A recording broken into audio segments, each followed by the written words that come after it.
Uh, Wilson Morales from Black Film and TV. Hello, Kristen. How's it going? Hi, babe. How are you? Good. Obviously, you've been working a long time, stage, films, TV. What went into saying yes to taking on this project? It's a love letter to Amelia that I love, which is music theater. And it was also selfishly, Wilson, it came at a very good time. We were in the height of the pandemic, or we thought the height, pre-vax, and I'd had some loss, and Schmigadoon made me laugh. I read it and I was like, I'd known about it for about a year because they'd done a reading and I couldn't be a part of it then. I had another job, but I knew, and then I reread it and I just thought, this is going to make people happy and it's Mhm. worth the risk. And I knew that Sonnenfeld, our leader, would would kill it.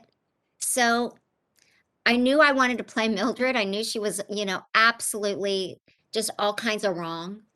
And the 18 Sonnenfeld got me because he said it's 18 pages and I'm going to do it in one take. Okay. And I thought, all right, when's the flight? Because he knows me so well at this point. We've done so many. He knows I want to continue to challenge myself. And there was some flop sweats, but I did it. I did it, So when and you we did it. so when you're working with a team that knows you well enough, and you, like you said, you read this a long time ago, did you have any say in terms of how Mildred should be played? Did you ad lib to it? Well, thank you for asking that question. I've played the villain before, but I've looked like this. Mhm. Okay, I wanted it, and I asked Barry, "Can I please have the maniacal Joker lips?" He's like, "Why?" I go, "Because she's crazy, and I want some part of her face to look like a cartoon, like what makes her tick, cray cray. So that it's got to be the lips." And he was like, "Okay." I said, "I need that Mildred Pierce, not a hair out of place, like nothing's out of place. The corset, it's just tight." And really the backstory for me, which not a lot of people know, is I think Mildred was Betsy formerly, like Dove Cameron's part. And I think it's what all happened to her through her life that made her, you know, who she is. The fun part about playing the villain, the dark cloud, was just adding little jokes in for myself because again, I had a 14-day quarantine. It was me, 90-day fiance, and myself. I mean, I was just like, what am I gonna do? So I just practice this song. And there's one part in the song where I hold the Bible upside down. I did that as an homage to maybe a former leader of ours.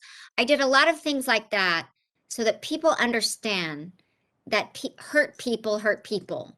And sometimes they get so lost in their anger and resentment that they don't even know how they're coming across. She manages to get an entire town in one take to be against change. I mean, she has a club called Mothers Against the Future.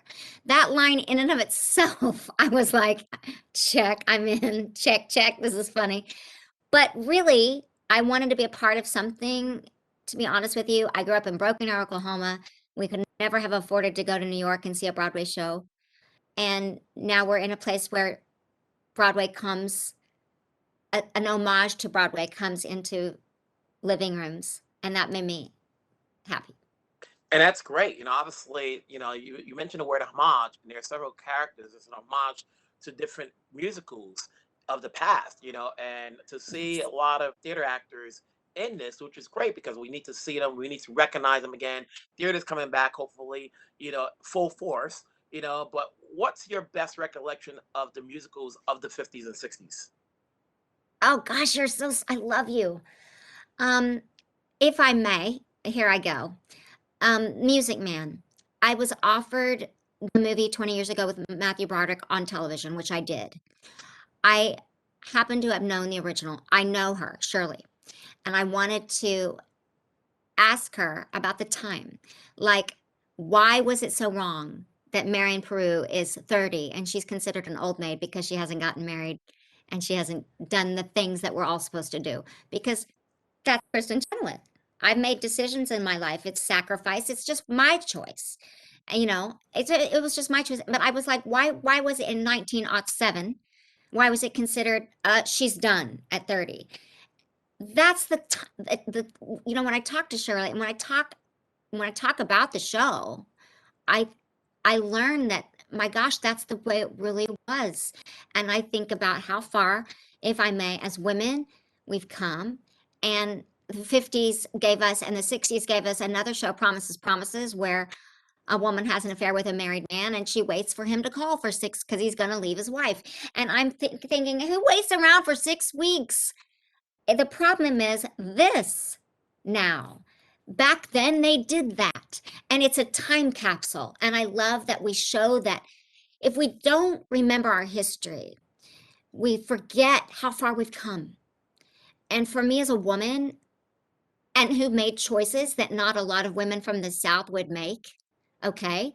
And especially a person of faith, like, okay, she didn't get married. She's, you know, she's doing her thing. It just, I don't know. I like to see the change. I like to see the growth. I like to see the evolution. It's called evolution.